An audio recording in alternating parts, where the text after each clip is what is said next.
From the first four to Super Tuesday, I'm Jeff Stein with today's Iowa Politics Report. It started in Iowa 6 weeks ago today and has made its way through New Hampshire, Nevada, and South Carolina. The first four caucuses and primaries have been completed to open the 2024 presidential nominating season. And as is often the case, Super Tuesday will hit next Tuesday with a whimper and not a bang. Donald Trump has won each of the first four delegate contests decisively. Depending on his margin of victory in various contests next week, he could have enough delegates to lock up the nomination by the middle of the month, almost 8 months before the general election. The Trump team claims its strategy now is to ignore the fact that Nikki Haley is still running.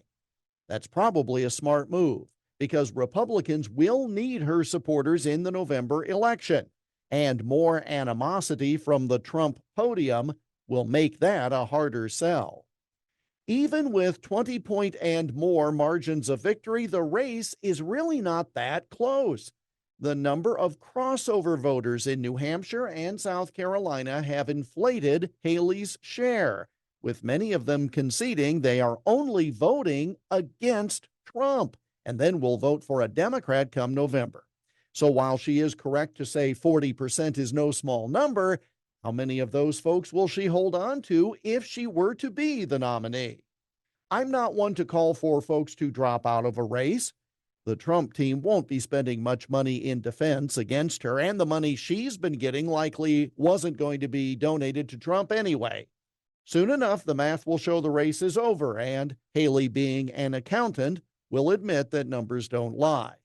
It might, though, be hard for her to continue much past next Tuesday now that the PAC supported by Charles Koch is turning off the money flow.